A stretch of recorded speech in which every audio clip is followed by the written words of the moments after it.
I had a meeting with the chancellor today, so that's why I'm dressed up. Okay. I could have taken the jacket off. But I left it on for you. Right. Okay. I will admit, like, this is the first time I've ever worn a hat in one. But all of this is just work remotely, so it's. How are you? Sorry. How are you doing? I'm doing okay. It's been a long few weeks already for the beginning of the semester. I actually started classes back on the 6th. So we're already 4 weeks in over at the law school. Okay. I'm sure we'll get questions of things like that. So I'm going to give you a quick rundown of what we do. It's basically only employees of the student union that are on. Some departments had another meeting at this time, so they couldn't join us, but we're going to go with what we have. So it's Ask Me Anything. They can ask you anything, but you don't have to answer everything. It's never gotten to the point to where it was anything that people were like, yeah, I'm not going to answer that. It doesn't go to that deep. You may get questions about law school, your educational background, all of this different stuff. You may get questions about GPSF, and then there will be questions just about you as a person. What do you do? What are you looking to do? What do you do for fun? Things like that. And then, and that's just it. That's how we spend our hour. So, Sounds good. Hey, Drew. I was going to say, of course, you already know Drew. Good to see you again.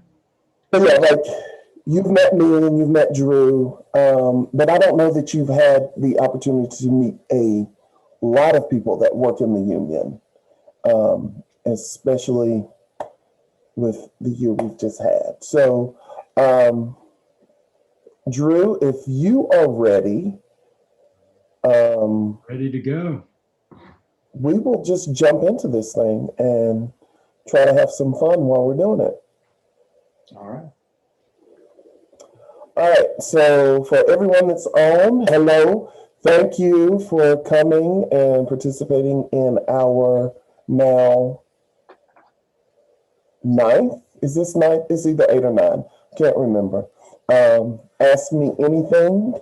And today we have Ryan Collins, who is a third-year law student, or an L3, as all of my lawyer friends refer to it. 3L. 3L, yeah, I thought about law school. L3 sounds cooler, though. I'll go with that. Well, I thought about law school, but we all decided that we have enough lawyers in our friend group. Somebody needs to go to med school, and no one has volunteered for that yet. So, third year of law school, and he is it president? Yes. Is it president? President of the Graduate and Professional Student Federation.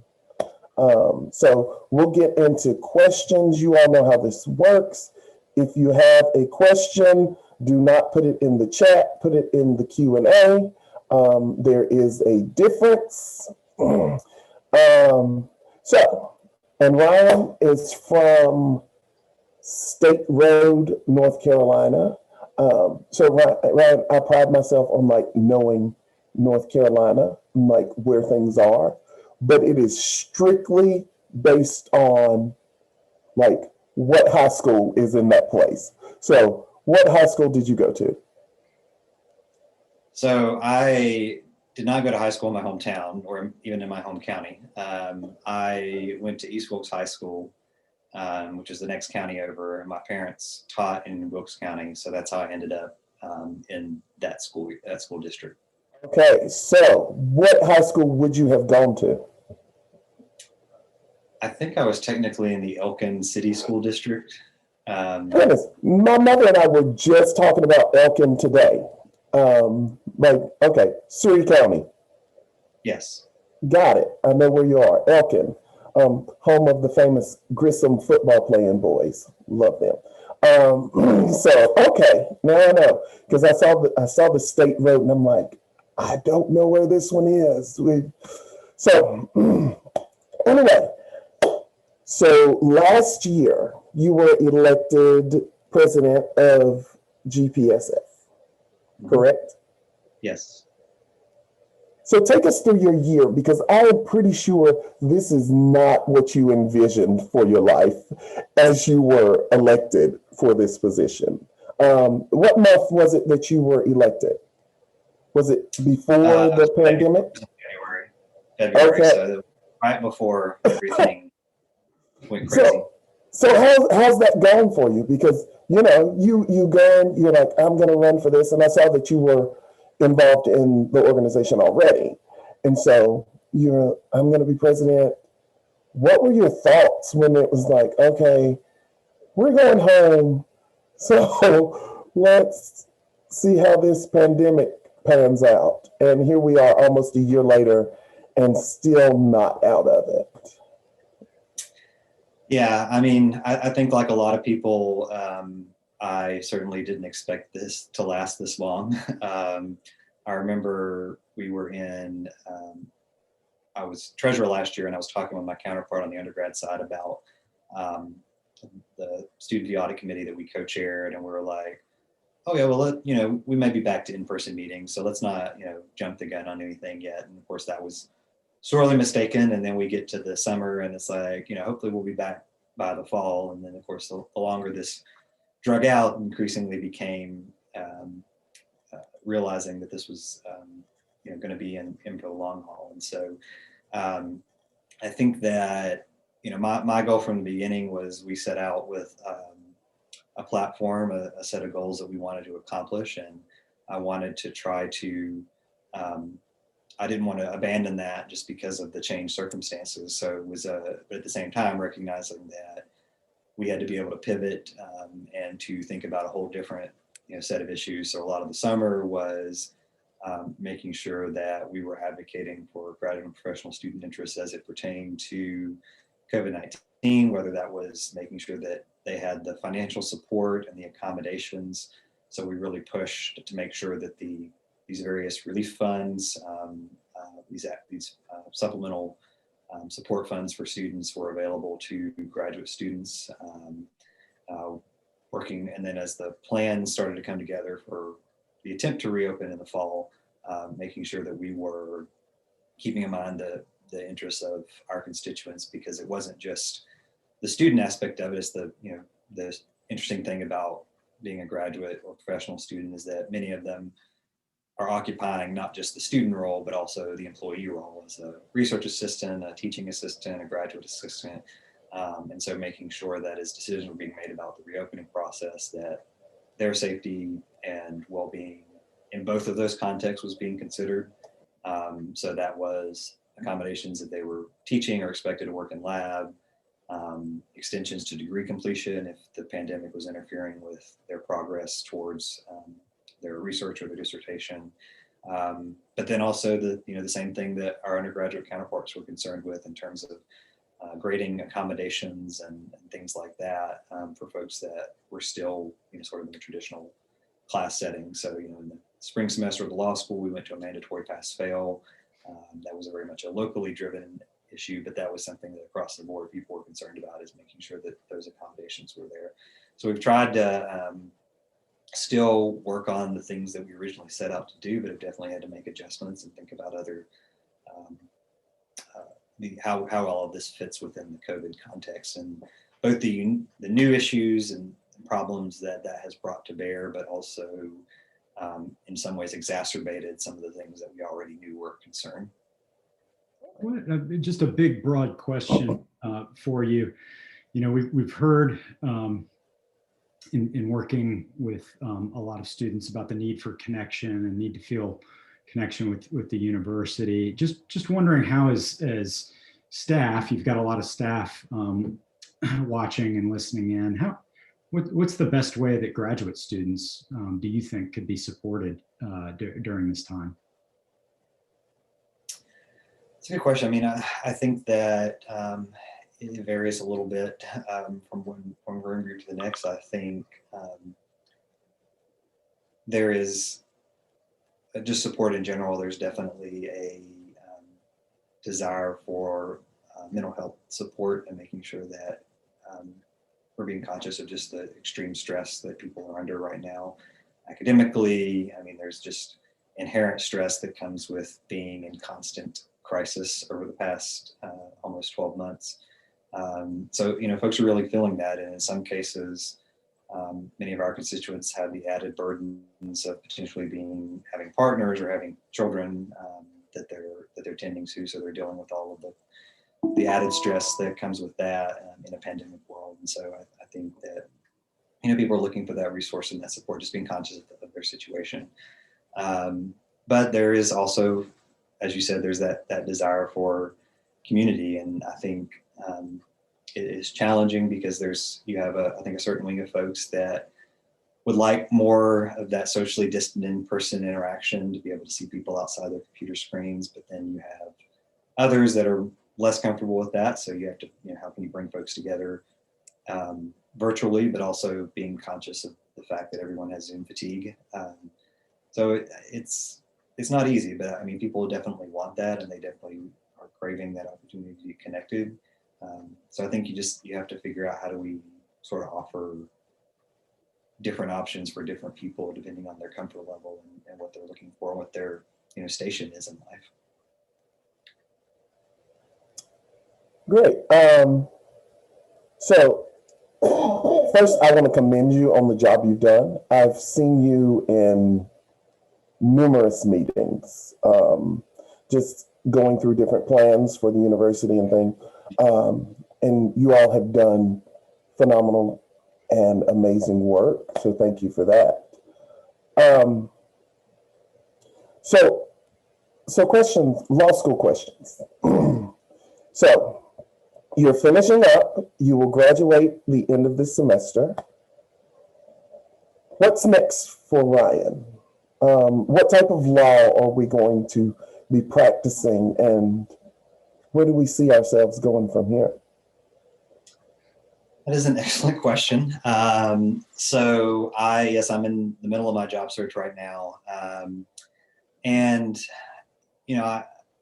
there's Darian referenced it in the Q&A, but I have a background in student affairs. So I went to graduate from Carolina, and then I did the higher ed administration program at NC State. And then I worked for housing at UNC Greensboro for 5 years before I came back to law school. And higher education is still something that I'm really interested in. That is, I think, was part of the draw of me wanting to be involved with GPSF in the first place, was just being interested in not being confined at the law school, which is both academically and physically separate from the rest of campus. And so that was part of that. And that still is very much an interest that I have. And so I'm trying to find, ideally, I'd like to find an opportunity that would allow me to, utilize my law degree and my legal education in a meaningful way, but also be in that higher education space. So whether that is, going back into student affairs, but along a path that allows me to utilize that. I see former Vice Chancellor Crisp as my sort of role model, and he's a UNC Law alum, and of course now got his student affairs journey from there, or working in, say, University Counsel's office. I'm actually externing for our University Counsel's office this semester, or doing something even on the policy side, whether that is working with state government and the system office, or something in the private sector, working with a firm that does education law. So that's sort of the ideal. But in this environment, you kind of just want to get a job and start to pay back some of those student loans. So maybe that I do something outside of that, at least for a while. And it'll be a while on those loans. Yeah. Once I have the security of doing a more intentional search, something moving back in that direction. So we'll see. I'm one of these people that, tries to trust that things will work out the way they're supposed to, that you have to obviously work towards it, but trust that things will work out. Yeah. I'm the type, things are going to work out some way or another. I'm not saying they're going to work out the right way, but we'll just roll with the punches. I love that you're trying to tie all of your degrees together. There are some of us who have degrees and they're just there. We're not using them. I'm not talking about anyone in specifically, except myself. So they're just there.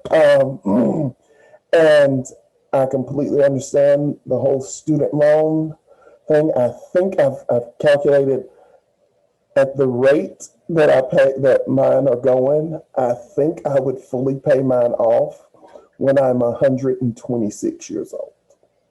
So yeah. You got to go for that. I mean, you're technically working for a public organization, so you got to go for that 10-year forgiveness. Yeah, I'm going to try. We're going to see what happens.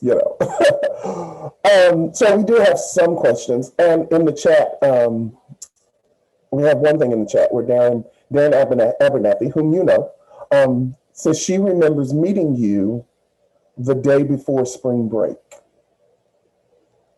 And I'm just wondering, have you all been in the same room together since that day?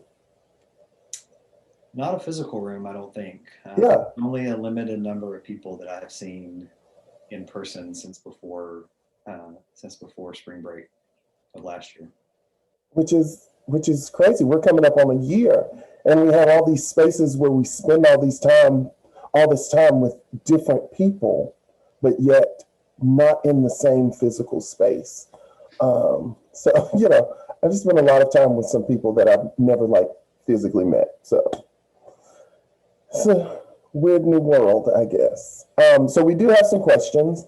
Beth said, "What is the best vacation you've ever taken and why?" It's a good question. I guess one of my favorite trips, I don't think it qualified as a vacation because it was an alternative spring break trip. But when I was a senior at UNC, I went on a alternative spring break trip to Germany. So that was the last time I've traveled internationally, but I did it through my campus ministry. And so which we always did an ASB trip. I went 3 of the 4 years that I was an undergrad, and that one was I jokingly called that one more of the Lutheran Heritage Tour because we went and toured a lot of places that were relevant to the Protestant Reformation. So it was very much a historical immersion into that. But it was just a really enjoyable trip. I mean, we did some service work while we were out there, but got to do a lot of history, got to see a lot of the less touristy parts of Germany. But we did do, Berlin, and we saw things like the Holocaust Memorial and the Bundestag and some pretty significant parts of that. But it was just a really good cultural experience. It was fun because I got to hang out with people that I had been friends with for the past 4 years. We bootlegged the Carolina Duke game that always happens over spring break. And we were watching it in a big room at the top of a hotel in Erfurt, Germany at 2 a.m. And then we won that game. And then we proceeded to rush whatever the street was that was outside the hotel. On the street and rushed and it. probably really annoyed the locals. But, it was just fun things like that that, I think you only get to do in your college. In those situations, you almost always run into another Carolina fan. Did that happen? I don't think we did because it was in Germany and it was 3 You usually do. Well, I think he took all of them with him. So it was all of Germany that was pulling for UNC may have been in the same room. Follow-up question to that from Benita. What vacation are you looking forward to post-COVID? Well, I'll take a 2-part answer to that. I think one, I'm looking forward to going to see my sister and my nieces and nephews. They live in Iowa, so we really haven't been able to travel out and see them. And I love being an uncle, so I'm looking forward to going out and visiting them again. But the more vacation, I have a good friend from college who is finishing up her fellowship for her medical residency next summer before she starts working full time. So we've decided we're taking a post-fellowship, post-bar vacation, and we're going to go to Disney World or not Disney World, but Universal and Harry Potter World and all these places because still haven't been. Maybe Galaxy's Edge just to go do theme parks when theme parks are legal again. Okay, so with that, you're a big theme park person and roller coasters and everything? Sorry, what was the question? I'm sorry. So you're a big theme park person, roller coasters, the full. Not normally, but I just think that'd be something. Those are just places I'd like to see. I mean, I'm a nerd. I grew up on Harry Potter, grew up on Star Wars, so it would just be fun to go do some of those things. But I want to do it at a time where I can really enjoy the experience and not have to do it from behind a mask. Okay, fair enough. I'm just saying, roller coasters are my jam. That is my thing. Love them. Another question from Beth. Did you ever attend Merrell Fest? I have no clue what that is. Never heard of it. Yeah, so Merrell Fest is, I guess it's considered the largest bluegrass festival in the world, and it happens usually every April in Wilkes County, and it's this big music festival. They've had some pretty big bluegrass and country names out there before. I think they had Dolly Parton a few years ago. The last time I went, Beth, was in my senior year of high school. That was our senior trip, was to spend a day at Merrell Fest. So I haven't been back since, in part because it always happened during finals, so I could never go in college or anything like that. But would like to go back at some point. I know they had to cancel it this year, and I think the 2021 one has already been postponed to September. So hopefully they'll be able to have the festival back. And the interesting thing about that is that it's a big fundraiser for Wilkes Community College, which is they host it on the campus there. So it's a big fundraiser for their scholarship programs and things like that, which is pretty cool. Do you consider yourself a bluegrass fan? I didn't used to be, but it's one of those weird things where, as I've been away from home, I've sort of developed an affinity for it. I think it might be some degree of homesickness, but yeah, so I can sit around and listen to some bluegrass music. I'm not sure I fully know what constitutes bluegrass. I know it when I hear it, but I don't know it to describe it to someone. If you've ever listened to the Avett Brothers, that was sort of my first. I think they're kind of bluegrass adjacent, but they were the homecoming concert at UNC my senior year. I remember going to see them at Memorial Hall. So that's maybe one of the bigger names you've heard of. But it's close to country, but it's typically banjo, guitar. Yeah, typically only strings. Yeah. Yeah, it's very strings oriented. So Amber would like to know, have you considered going into politics at the local, state, or federal level? Before you answer that, I read your bio and I was like, oh my goodness, he's going to be like a future secretary of the education or something like that. That was my first thought. What are your thoughts?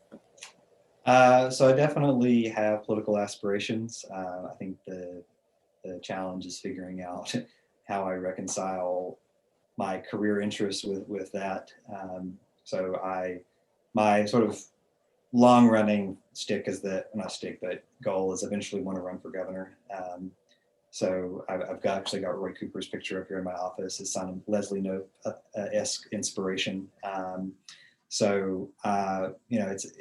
I'm still working out what the path is, but I'm definitely interested in running for office and trying to very much localized in interest. I don't aspire to national office, just because, being from North Carolina and having a real deep affection for the state, with all of its problems and good things about it, just trying to make things better. So that's the eventual goal. I love a aspiring politician that's not coy about it. It's not, oh, Yeah, right. time I can neither confirm nor deny my interest. And Yeah, it's basically like, yeah, this is what I want to do.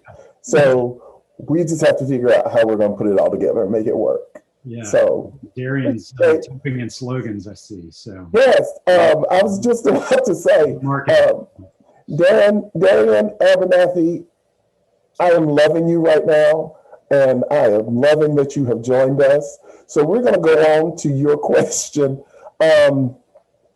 Word on the street, you graduated from NCSU higher education program. I applied and wanted to know what you appreciated about your time with the program and what went into your decision about confirming your acceptance. Yeah, so it's not easy going from Carolina to state, especially right out of undergrad. But I looked at 4 different schools when I was applying for graduate programs, and I knew a couple folks that had gone through NC State's master's program. And what you'll hear, Darren, if you're looking at student affairs, is that a lot of it is about fit and what just feels right. And so when I went and did the interview weekend there, I just really liked the current students and the prospective students that I met. Really liked the faculty and the feel of campus, and so it felt like a good move. And I think, having been at both NC State and UNC have a lot of things in common, but they're also different enough that even though I was only going 30 minutes down the road, I got a very different campus experience. One, NC State is a STEM campus and UNC's liberal arts. NC State has, more of its students come from more rural and not entirely, but there's a significant rural population. So it's just kind of a different culture overall in terms of where the students come from. I think a larger percentage of the student body is from North Carolina than at UNC, although it's both really high. So I had a really just good experience at interview weekend, and also, I was given a really good assistantship opportunity. I was a graduate hall director there, so they've changed their structure a little bit. But at the time, they, instead of full-time community directors like we have here, they had graduate residence directors, and they were the ones that essentially ran the building. So I was fresh out of undergrad. Having never even been an RA, was suddenly running a building of 312 undergraduate students. Some of whom were actually older than I was at the time, which was an interesting experience. But yeah, it was a really good experience. Like I said, really good faculty that I still keep in touch with. One of them was one of my references when I applied to law school, and actually reached out to her recently to get a recommendation on someone who could come present to GPSF about in one of our trainings that we were doing. So it's people that you can stay in touch with, and I still have several folks from my graduate program that I'm still really good friends with. Did you develop affinity or appreciation for their athletics department while you were there? I did, and I get in trouble with this, especially with my brother, but I will, like, when we play each other in basketball, like, I went to a Carolina State game at PNC wearing my Carolina blue, no shame, and I will still, when we play them, it's all Carolina all the way, but I will root for them when they're playing anybody else. So, like to see them be successful with their athletic programs, but when they play Carolina, you just got to take the back seat. There's the future governor coming in. Well, I joked about one of my slogans was going to be I went to NC State and Carolina, so that's true bipartisanship right there. Right. That is, I love it. But I feel you on the. I pull for this team until they're playing this team. I mean, I feel the same, Drew. I'm the same way with Syracuse. If Syracuse is playing anyone else in the country, I'll pull for Syracuse.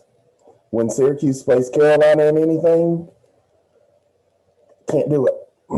But, you know, Syracuse, even though I have to pull for them because I am still paying them a whole lot of money. So I got to feel like I'm getting something out of this. So, all right. Next question. Darian, I hope that gave you some good information and that helped you. And I love that you were using Ask Me Anything to help benefit you. That is what we are here for. I love it. So Wayne said, what do you do when you need to take a break and refresh your brain? So, I mean, I'm pretty simple, and of course, there's limited things. Like before the pandemic, I'm very much a movie buff, so I was, you know, probably several times a month I would head over to the AMC and at South Point and just watch whatever the latest movie was. I've been a couple times since they've reopened, but they just don't have as much. You know, there's not as much out being released right now for obvious reasons. There's not as much of a market for things, but so I loved going to the movies before the pandemic, and you know, just hanging out with friends. During the pandemic, I've spent a lot of time just taking walks around campus. So in the early days when we were like shut down, you know, oftentimes the only time I would get out of my apartment was I would take a big lap around campus. And it's funny now because I remember thinking in undergrad, walking from Hinton James up to the quad was such a long walk. And now like almost every day I was walking from Beatty Hill and literally walking all the way around, like up to Franklin Street and back, just to get out and exercise. So I still do that more, even though, you know, the gym's back open and more of those options are available. But I still just like going for a walk and getting outside and stretching my legs. But other than that, I mean, I think like most folks, I've been binging things on Netflix and Disney Plus. Watched the new season of The Mandalorian over winter break, which was outstanding. And I've just decided that everything Star Wars should just be series now because these new Disney series are much better than the movies they've been making. My opinion may be controversial, we'll see. So that, and then I try to find some time for pleasure reading outside of reading for class, which is hard, especially right now, but I love reading in general, so if I can make time for that, I will. Okay, that leads into some good follow-up questions that we have in the Q&A. But I will say, never been a Star Wars fan. Never been. I'm just like, okay, this is just not. But 100% obsessed with The Mandalorian. Like, that is my show. So Beth says, as a follow-up question, I'll go to Charuz first. First of all, she says, thank you for all your great work. And she says, any tips you can share with us to balance work and study? In terms of like the schoolwork, work divide, I guess that's the distinction. But I mean, honestly, like I think for me, it's just a matter of I live by my Outlook calendar, which I was very sad when I had to switch from Google to Outlook because, you know, Outlook is inferior in most respects, in my opinion. Don't tell ITS I said that, but so I support just to know everything that's coming up on my calendar, what's due the next day. I've never been a planner person, but I finally started one this year with like just for writing down my to-do list, which has been helpful. So I just, you know, making sure that I'm planning out my week as much as possible and building in the time that I need to do my schoolwork is important. And then I'll throw in the work-life balance piece in there as well. Like I put time on my schedule for like working out and things like that. Especially now because I've been going to the gym on campus and they have a reservation system, so you literally like have to plan when you're going to go, because you can't just go whenever suits you. You have to plan that in advance. So I think just actually intentionally building those things into your calendar and not finding an excuse not to do those things. Time comes, like whatever is going on, I'll figure out the rest. I'm taking this time to do what I need to do for this. So just good planning, good schedule maintenance. I'm trying to do a better job of delegating and saying no to things, which is not something I'm particularly good at, but I would advise people to do. I have a really good team that I work with on the GPSF side, so I'm trying to do a better job of delegating things out and asking folks to take on different responsibilities, and making clear to the people that I work with on the university side that, hey, the president doesn't have to be the person that comes to all these meetings. Like, I have other people that are, in many cases, frankly, better informed than I am on a particular issue, or better able to advise on that. So I would also say utilizing the people that are in your colleagues or your associates or whatever the context is to help ease some of that workload. All right, and the next follow-up, since you said you like movies and you like to read, and you did mention TV shows. Beth asks, what's your favorite quote from a TV show, movie, or a book? Quote. I don't know. I'd have to think about that one. I think some things are just very good in context. Like anyone that has communicates with me regularly knows that I love GIFs. So there's some things that are just fun to play with, different like sort of popular quotes from movies, not because they're like good in their own right, but because they're funny responses to things.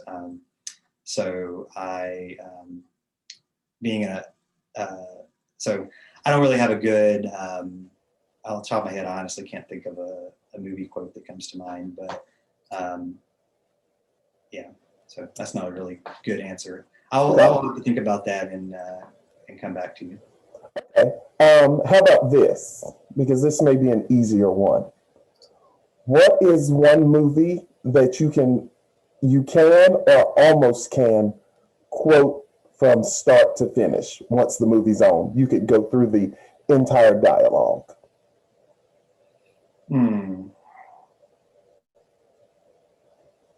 I don't know if I mean, I probably could do a lot of the Star Wars movies just because I've seen them so many times. But or that, or like some of the Marvel movies, just because I've seen them a lot of times. But if you're looking for me to do like the Mean Girls reference, not that well versed in any particular movie, but yeah, I mean, I love Star Wars, love Marvel movies, a lot of the sort of nerd culture, if you will. But yeah, I don't know if there's a particular movie that I could quote from beginning to end. My like sort of cult classic is Independence Day. Early Will Smith and Jeff Goldblum. Like that's some quality, but underappreciated entertainment right there. I still remember seeing that one in the theaters. That is good popcorn movie. Yeah. Literally just watched it again last week. So not as big of a fan of the sequel, but yeah, I didn't take the time to do that. more Jeff Goldblum is always good. Yeah. Okay, sort of tying in with that and some of the things you said. Amber says, what are your favorite Harry Potter and Star Wars characters and why? Let's see. I would say on the Star Wars side, I really like R2-D2, and I'm going to tell you why. Because if you actually sit down and watch the original like 6 movies, like all of Star Wars would not have happened, and like so many things, Star Wars would not have happened without R2-D2. Like he saves the day so many times, and I was really mad because in the new trilogy he basically gets sidelined for this new droid, and like BB-8's fun and all, but like you can't sideline R2-D2 because like he's just awesome. I mean, in the first one, he delivers the message and basically without talking insists that they get to Obi-Wan Kenobi. Right. I mean, Star Wars does not happen without R2-D2. He is Yeah. highly undervalued as a character, and he never speaks, at least Yeah. not in ways that we can understand. So he is probably one of my favorite Star Wars characters. And as far as Harry Potter, I would say, that's a good question.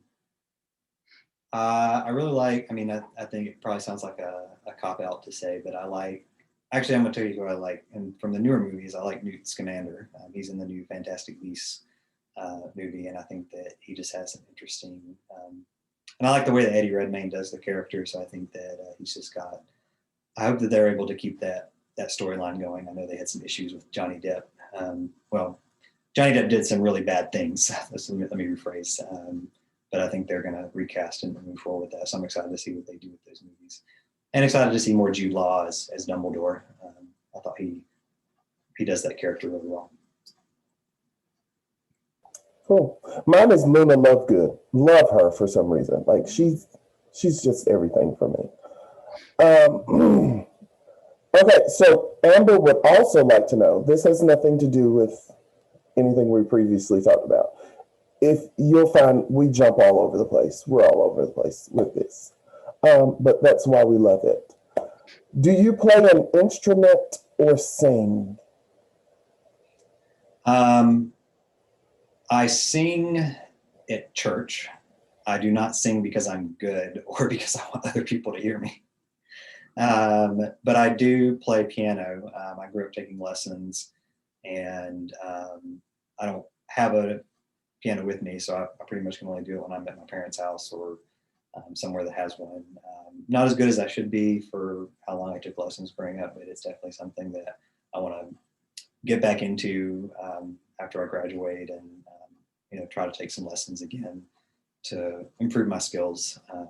So yeah, played trumpet like very briefly in high school for a band, but never went anywhere with it. Interesting. Drew, do you sing? Drew, I feel like you sing.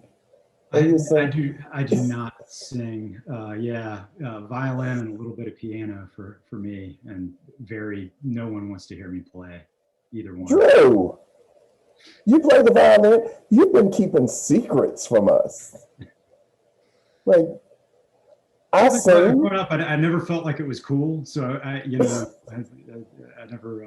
shared it.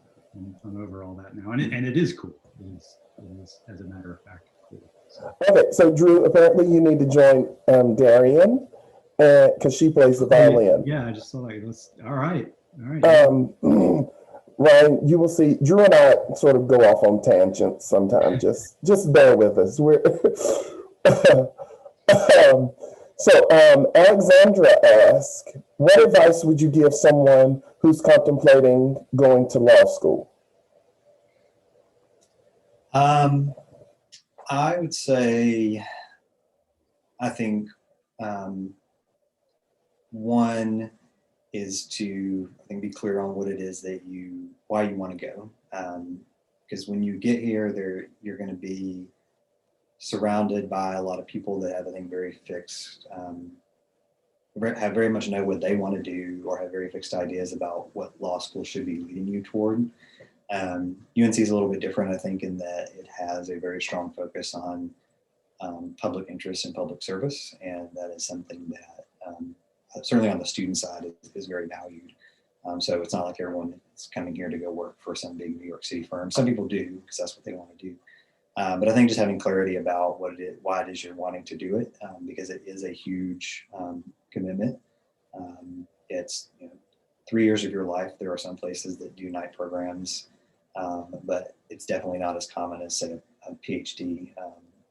So depending on where you want to go, most likely it's 3 years where you're not working, and you're spending all your time as a student. So if you're going to make that commitment, know why you want to go, and be okay with sticking with that. So don't it's not that you can't be open to other experiences. I mean, you just like college, you get there and you may find something you had no idea you really loved, and you fall in love with it in the course of school, and you do that. But If you come in with a certain, reason why you want to do it, and you're still feel good about that as you go along, don't feel like you have to do something else just because other people may be pushing you in that direction.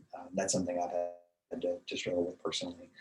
And I think the other piece of that is, even while you're here, don't feel like you have to follow a defined path. I mean, I definitely felt the pressure of like, everyone does this, or everyone has this experience while they're here. And, you don't have to do any of that. Like the only thing you have to do is get your X number of credits and your X number of certain types of classes to actually get the credential, meet the degree requirements in order to graduate. But beyond that, you want to do what's best for your career goals and what you want to get out of it. And then a more practical piece of advice is give yourself at least 2 shots at the LSAT before the year that you want to get in, because I did have to take it twice to get the score that I wanted. So, you can do it if you decide kind of late that you want to apply for a particular year, you can still do it. But I would just say give yourself as much time as you can to prepare and get all of your prerequisites together. Sounds good. So basically what you're saying is, don't do like one of my best friends who decided they wanted to go to law school simply because they watched Legally Blonde. Is that well, I will say this. I mean, one, Legally Blonde is not accurate. She was 1 point away from a perfect score, and I am fully confident in Elle. Like, she's brilliant. She's amazing. That is a really, really high score, especially if she only started studying for the LSAT, like, I don't know, a couple months before, whatever the timeline was. But you definitely see, I watched that movie for the first time in a couple of years after my first semester, and you definitely see it in a very different light. But there's some other interesting things about it too, which is sort of the competitive culture is very much there, and you actually can the rules differ from state to state, but after so many semesters, you actually can get a student practitioner rule. So what she was doing at the very end of the movie, I don't know what Massachusetts' actual statute was, if she could have done it after 1 semester, but like I did when I worked for the DA's office in Alamance County this past summer. I was in court, like, speaking in front of the judge on behalf of the state. So there are things like that actually do happen in real life. It's just the particular rules vary from state to state. I did not like take down or expose a murderer in the course of that. In theory, you could. okay? So maybe my friend, it works for my friend. Like, so she went to law school and is actually really good at it, but it was Elle Woods and Legally Blonde. I was like, are you serious? Is this what we're doing right now? But it worked. So earlier we talked about, you told us about your trip to Germany and then your future trip after graduation and passing the bar of going to Florida. But where is one place that you would like to travel? I would love to go to New Zealand, just because I think it is a very, it's a beautiful country. Like, that's where they filmed the Lord of the Rings movies, and just a lot of really good scenery there. And the one time that I have met people from New Zealand, they were just like the coolest people I've ever met. So I don't know if I should extrapolate that to the whole country, but they just seemed really, really cool. And they have a pretty awesome prime minister who has done a really good job. Practically speaking, I'd want to be there right now just because, like, they have something of a normal existence. They managed to keep COVID in check in a way that no other country has. So seems like a place that's got itself together. We are literally the same person, because New Zealand is on my list and it pretty much has everything to do with Lord of the Rings. Like, I'm just like, yep. And I really hope they have like a replica of the Shire so I can see little houses built in the side of the mountain. Like, Amber, who actually lived in Australia, says it's absolutely gorgeous. New Zealanders are extremely nice, and Hobbiton is fabulous. So it's on, Ryan. We're going to New Zealand and we're going to Hobbiton. Like, A good plan. that's happening. Darren would like to know, do you have any book recommendations or any favorites? Law textbooks do not count because we are not reading those. I do not want to meet the person that would say that their favorite textbook was a law textbook. Actually, it's a pretty funny meme that I saw a while back that it was someone had posted like, name the last book that made you cry, and someone responded, property, like property law. So, no, it's interesting, but definitely not pleasure reading. That's a good question. I try to like divide between fiction and nonfiction. Over the summer, I read a biography about the Wright brothers, which was really interesting. Just some local North Carolina history. David McCullough wrote that. He's done a number of historical accounts of different folks. So that's someone that I would definitely recommend.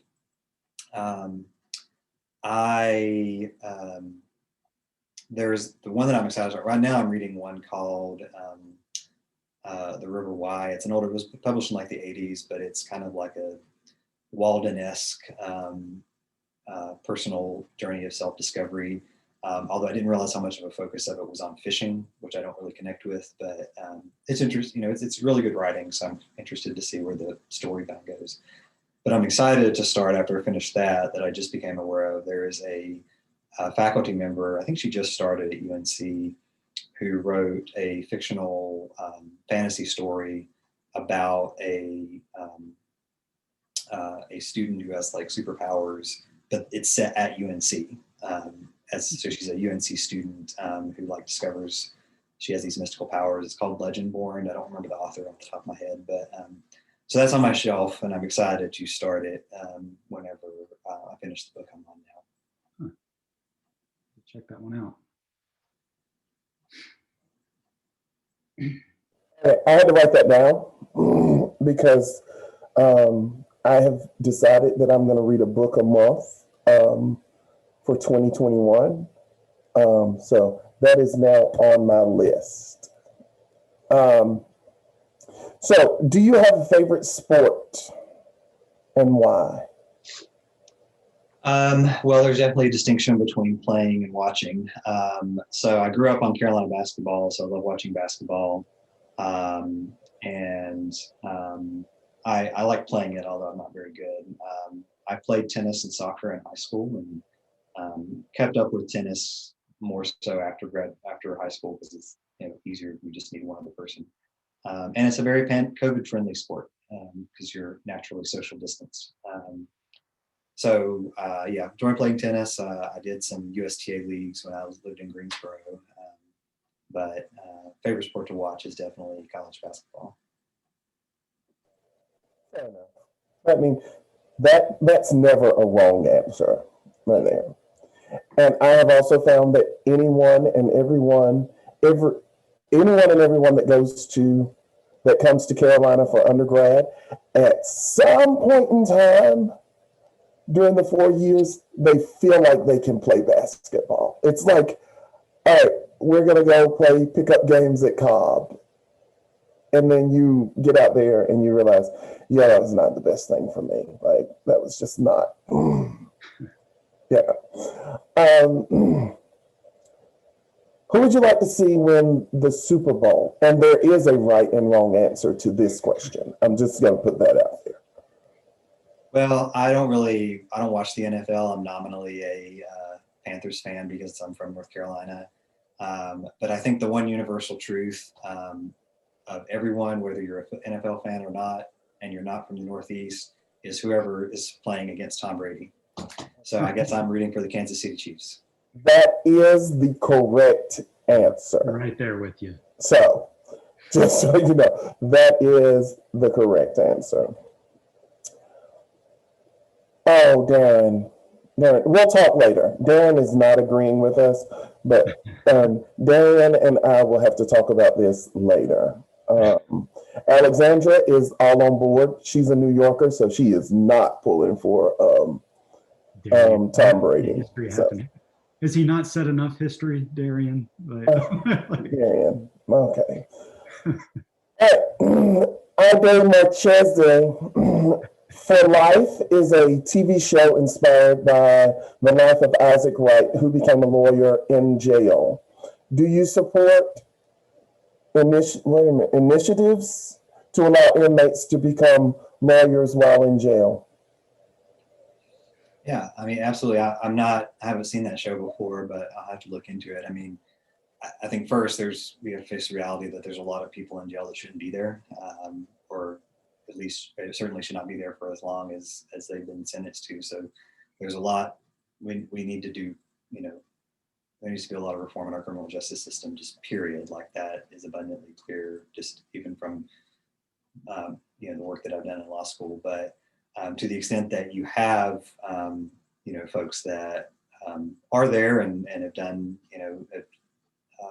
committed crimes or made mistakes, I think rehabilitation. I mean, when you look at if you do go to law school or even just take a basic criminal law course, there's different theories of punishment, of why we punish people that commit crimes, and one of them is rehabilitation. And so if folks have made a mistake and they've done it wrong and they're paying their debt to society, I think there should be opportunities to for them to rehabilitate and figure out how do they go to the next step. So whether that is becoming a lawyer or taking other classes that'll prepare them, because that's the other problem is that we fundamentally fail as a society to prepare people for post prison release, and that's why a lot of people end up back in the system, is because we kind of just like, all right, you're out, good luck, and they don't necessarily have the training or the resources to be able to reintegrate into society. And so the more that can be done to allow folks to change their life and come out of prison ready to take a new step, a new direction, I think it's beneficial. All right, we're down to what seems to be our last question, unless I read it and then someone sends in another one. What is your favorite board game? I'm glad Beth asked this one because you seem like a person that enjoys a good game night. Am I right about it? You're right, and that is, I'm very sad that that's like one of the many casualties of COVID has been game night. I am a big fan of categories. I don't know if you ever played that. Although I can't play with my brother because we fundamentally disagree on the rules of engagement in that game. But categories is fun. I like Trivial Pursuit. I like sort of intellectual trivia games and things like that. I've gotten more into Settlers of Catan. I never played it before I moved to Greensboro, and then I had colleagues that were into it. So I'm still not very good at it, but I'm getting there. You just got to figure out the strategy. But I think strategy games are fun.